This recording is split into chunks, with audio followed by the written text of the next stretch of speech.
Drills Talk, episode 2. In this one, we're going to be discussing a past blog entitled Legendary Status versus Extraordinary Talent.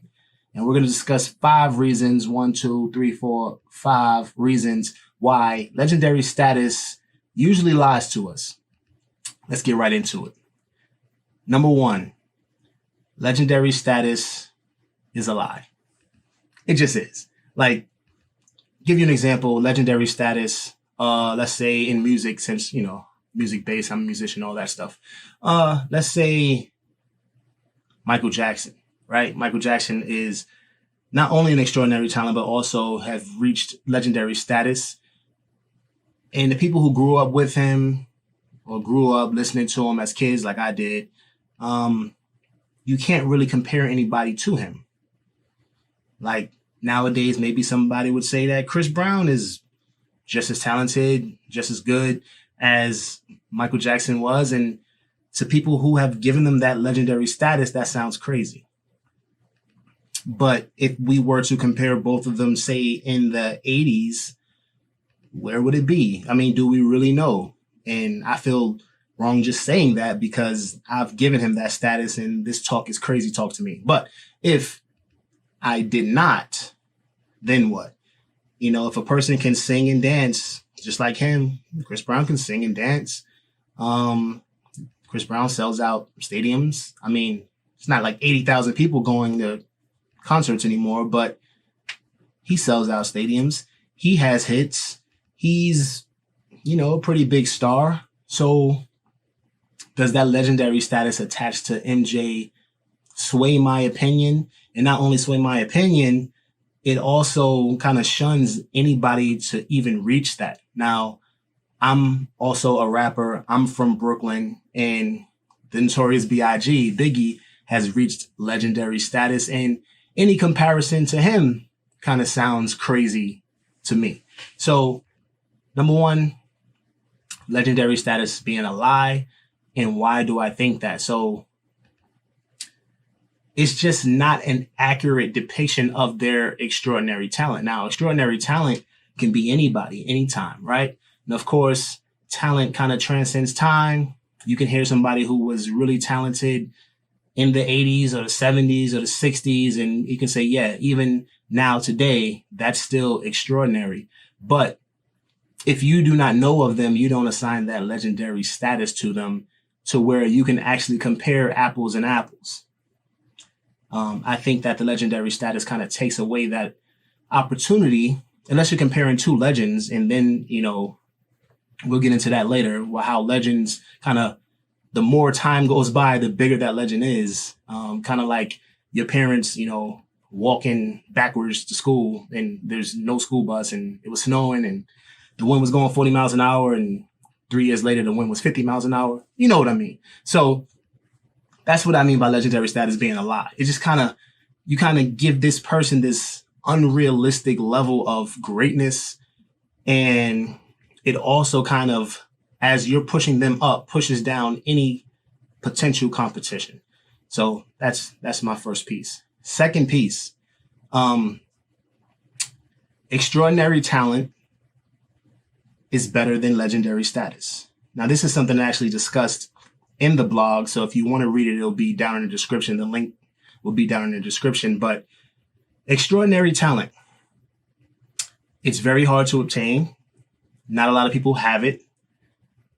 Now, legendary status, I mean, a person can be given that based on pretty much anything. Like they can be a young up-and-coming artist. And maybe because they died in, some sort of weird, mysterious way, or they died in, a train wreck or a car crash or, whatever it may be. They're kind of given this status of the best case scenario possible of what their career would have been. And I'm not going to name names because I don't really want to hit any strings, hit any chords and make people feel bad. Maybe I'll do that later. Episode, I don't know, 20 something. But right now I won't name names, but there are plenty of artists and actors, and, musicians, young up and coming politicians that all of a sudden, were running for some small district and they could have been president because they were killed, and, died early or whatever. But back to extraordinary talent being better. Extraordinary talent can be recognized at all times, can actually match up to an apples to apples comparison, no matter if you're comparing somebody from, say, the 1920s to the 2020s. It doesn't matter. Two extraordinary talents, you can say, okay, well, this person has this capability, this person has that capability, and you're taking legendary status out of it. By taking legendary status out of it, you are then doing a fair comparison. Legendary status kind of takes you across this whole whirlwind of, well, this guy came from this family and this guy had to go through this, and whatever that guy had to go through, of course, is exponentially more now that is going down from word of mouth decades. And, the story has to get more and more interesting. So it just gets bigger and bigger. Extraordinary talent is the talent. You're not going to add talent to somebody. It's like, this is their body of work. This is their discography, or this is their artwork, or these are the movies they were in. This is what it is. It can't be embellished. And that's why I think it's the purest form of, I would say, arguing or comparing people's careers, just their talent alone. So quick example for basketball fans. And if you're not a basketball fan, I'm going to put it down in the description anyway. I think it's the 1980, what year was that? 88 or 87, one of those. Anyway, Michael Jordan, Dominique Wilkins, slam dunk contest, really legendary. I think that's when Jordan jumped from the free throw line, whatever. That was given legendary status. The real best slam dunk contest ever was, I believe, in 2011 or 12. And I'll put that in the description also, where it was, two, I think, rookies at the time, if not rookies, second-year players, were Zach LaVine and Aaron Gordon. And that was the best ever. They weren't stars at the time, not necessarily stars today. And those dunks, compared to the ones of Michael Jordan and Dominique Wilkins, just don't compare. So that's a great example of extraordinary talent versus legendary status. Most of you guys watching probably don't really have an idea of that slam dunk contest because you were either not born or crawling around. So go ahead. I'm going to put the highlights of that one in there and put the highlights of the one with Zach LaVine and Aaron Gordon. And you'll understand that there's no comparison and the winner is not Michael Jordan and Dominique Wilkins. Number 3. So number 3, on top of legendary status being a lie, legendary status is a chameleon. So again, when I touched on the whole stories and how stories grow and get bigger and bigger and more amazing, it's like, okay, a guy built a house with his bare hands. The house went from being a one-room shack to nowadays it's a 5-bedroom, 4-bathroom with a basement and an attic.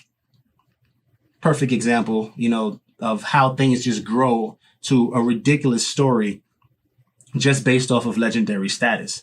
And to pull it back into, I guess, music, let's take Biggie, for example. Again, being a Brooklyn guy, being a rapper. Biggie was alive for one album. The first one, Ready to Die. Life After Death actually came out after his death, but of course he was alive and he recorded it and he actually had his hands in 2 studio albums. So there were albums that came out after he was dead, compilations and things that were thrown together. But as far as what he had was 2 albums. So now for me, of course, he's still one of the greats, one of the best ever, because I understand his extraordinary talent. But his legendary status allows for him to be an artist who only really released 1 album while he was alive. And I can understand someone's argument when they say, hey, he only really released 1 or 2 albums, although the second one was a double album. If you want to give him 2, I'm good with it. If you want to give him 3 because it was a double album, fine, cool with that too. But what about the people who've had 10, 11. You know what I mean? I'm not saying that they're better lyricists because there's not a lot of better lyricists than him, but to have that status that Big have off of 2 records, they're busting out 8, 10, 11, 12. Can we actually say that Big would have, produced 10 records in his career? We would think so. Hey, Jay-Z did it. Hey, whoever else stayed alive did it. Well, Tupac did it, and he died, still came out without many albums, but that was just because he had a work ethic like nobody else. It was just ridiculous. He had albums waiting. So that's what I mean. Biggie's 2 albums to somebody out there is that Michael Jordan and Dominique Wilkins slam dunk contest. And a current artist who has 5 albums or 6 albums is that slam dunk contest with Zach LaVine and Aaron Gordon. And I know that. I completely understand that. And I'm still going to say that, Big is justified in being one of the greatest with just 2 albums. Now, is that because of the whole legendary being a chameleon? I believe so, because I understand that it can be a lie. I understand that it can be sort of truthful, but I also know how it can build and build. And Ready to Die goes from having one album, the strength of one album, to the strength of a career. Just off of the fact that he died young, the way he died, he was killed, him being from my hometown, him kind of, being the big homie, although they were kind of the same age, of Jay-Z. For a little while, he kind of called him one of his boys. He saw him as he saw the dudes of Junior Mafia. That was his boy. That was one of his guys. So that's where I'm getting that from.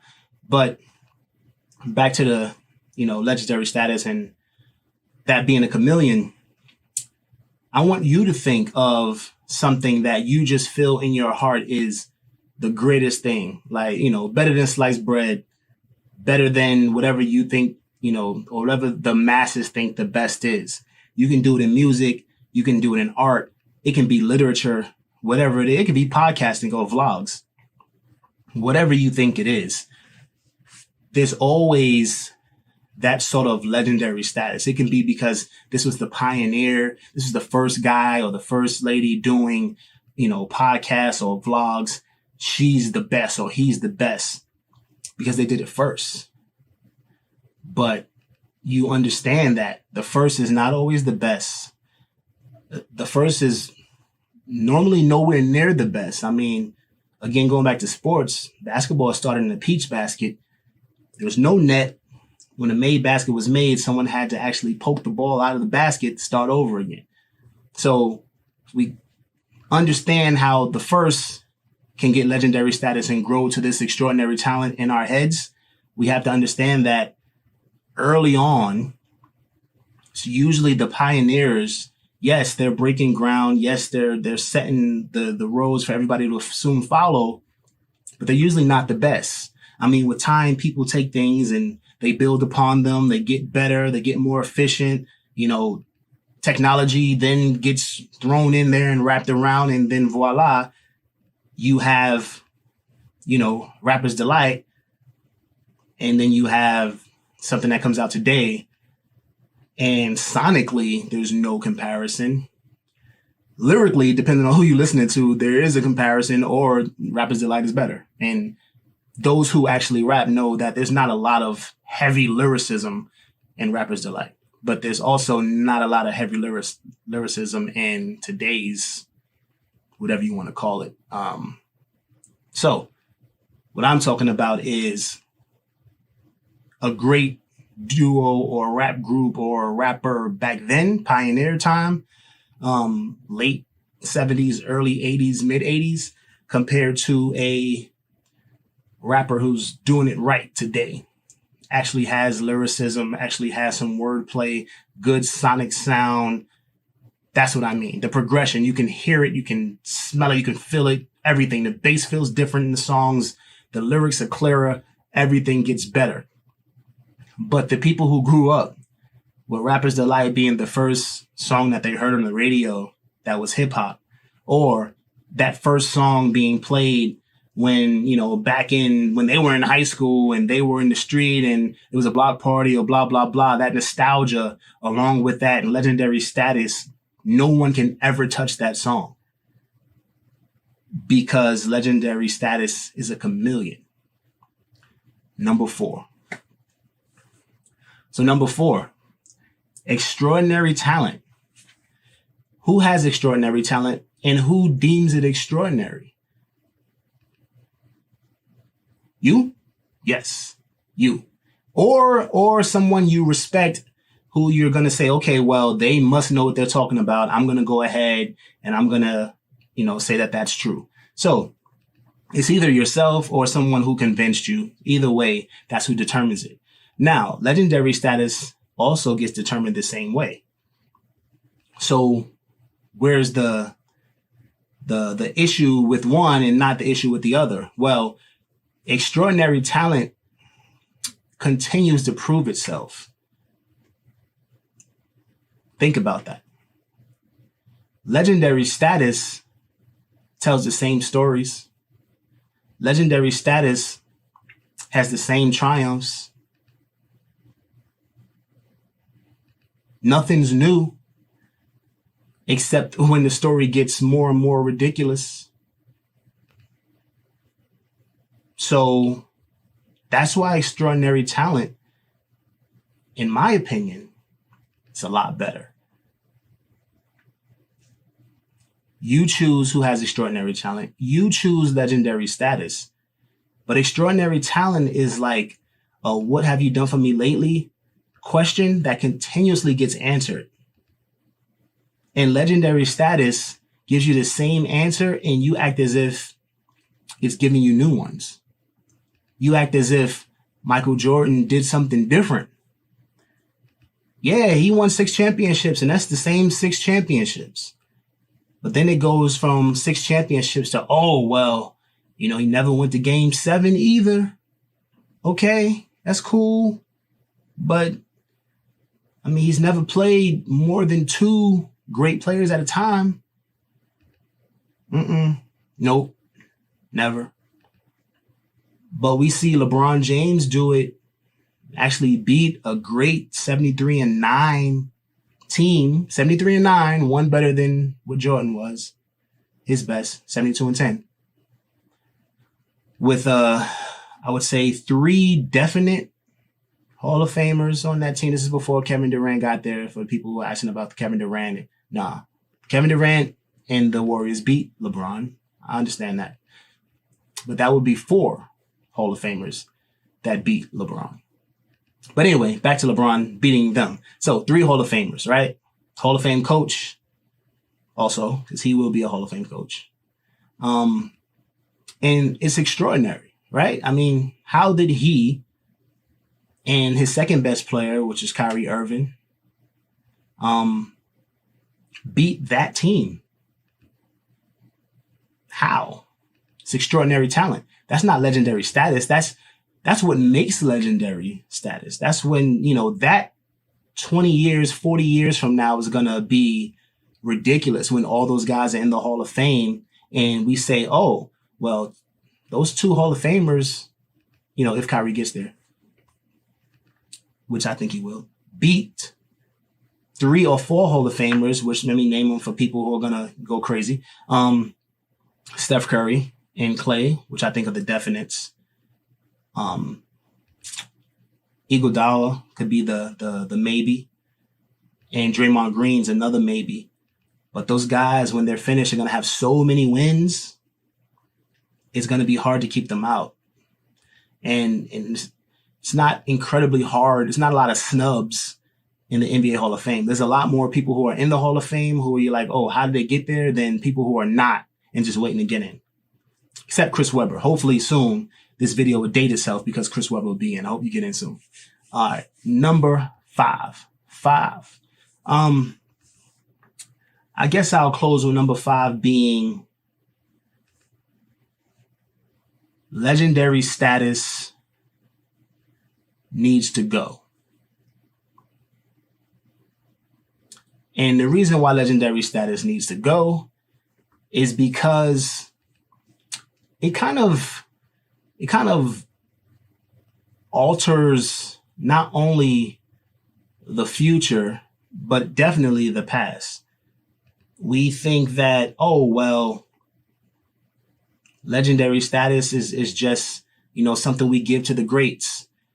But it's not. It's something we give to people who are great, people who could have been great, people who were great for a day or a period of time, but then we make them great for that period of time. And if you don't get that, what I'm saying is somebody being great or making a hit record and it being all over the radio for, let's say, 6 months. That's a long time now, but let's say, it covered 2 seasons and it was on the radio over and over again. You couldn't get away from it.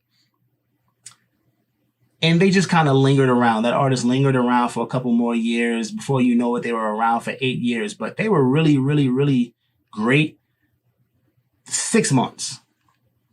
They never really had another big hit. They were kind of featured on this and featured on that. But that 6 months and then the totality of the length of their career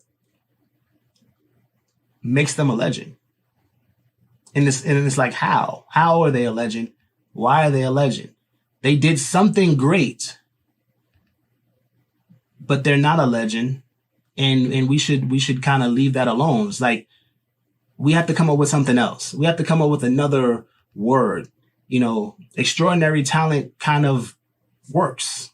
Extraordinary talent says they proved it, and we can take their talent and take their resume and put it up against everybody else's without making their truth. I wouldn't say completely lying about their truth, but making their truth kind of 2 times, 3 times, 4 times better than it actually was, just based off of the time and length that we've been saying it, the amount of people that you've heard say it, and just believing it blindly after a while. It's like, oh, they were around for 8 years. Oh, well, they had that hit, and it wasn't number 1 for 6 months. Now it was number 1 all year.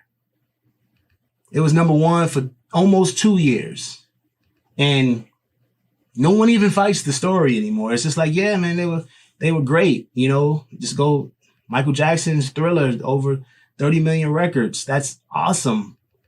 But people don't buy records like that anymore. So how will we even compare somebody right now to him?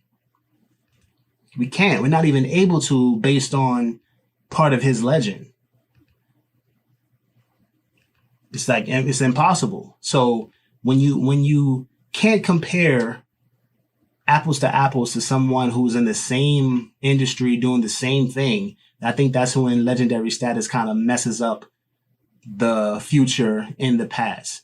We can never really tell ourselves that, hey, we got another one. Hey, this guy is pretty equal, pretty good when it comes to comparing him to who we thought was the best ever. Because legendary status won't allow us to do so. So I just want you to, to keep that kind of in your mind when you're attaching legendary status to someone. Now, I know it's going to be hard. I told you I do it myself, but it's not right. It kind of messes up our thought process and kind of messes up our door, I would say, of allowing in new extraordinary talent who also deserve the same accolades and the same love that who our legends get. So, Michael Jackson's great. No, we're not going to have another person that sells 30 million albums. No one's going to the store and buying albums anymore. Most stores don't even carry them. And I'm not just talking vinyl. When I say albums, I mean, CDs and cassette, whatever you're going to get. But all of that. Albums meaning records, meaning going to the store, buying something physical, scanning it, paying for it, getting it out of there. That's what I mean. It's not even possible right now. I don't even think they make that many albums, period. Like there's this whole record labels that probably don't print 30 million CDs. Because why? Everything streams now. Everything's digital. It's actually a waste of money to do that. So How can we ever compare to that? We can't. What we can do, though, is try to strip away that legendary status. And I'm not talking about in a negative way. I'm not talking about things you've heard in the news and all that. I'm not talking about that. What I'm talking about is stripping away that legendary status and kind of opening up your ears to saying, all right, let's listen to his discography. Let's listen to these albums. If this wasn't Michael Jackson, and if you can do that, if this wasn't Michael, if this is a new artist I'm listening to, how many of these songs do I actually love? And I'm not, not a lot of people have great albums to where it's, start to finish and you're great. It may be. He may do it. You may listen to his albums and start to finish, you love every song. But what about the person, the new artist who you feel the same way about? Now, I understand that person, just to be considered extraordinary talent, may have to come out with 4 or 5 more albums. I get that. That makes sense. But you need to have your ears open, because you may have another extraordinary talent, another, I would say, timeless artist right in your face and not know it and not be accepting of it because of the legendary status that you've given someone else. So just want you to consider that. Of course, like and subscribe. Also comment. If you have somebody, or something you need to say that you feel that, you've given them legendary status and maybe this has opened your eyes to it, or maybe there's an extraordinary talent that not a lot of people is, really thinking about, and there's, maybe missing out on somebody. I don't care who it is. It can be you, but please actually be, good, and, because people will kill you in the comments. So not me, but I know others will. So again, thanks for listening. It's drills.com, Drills Talk. Check this out. It's Drills.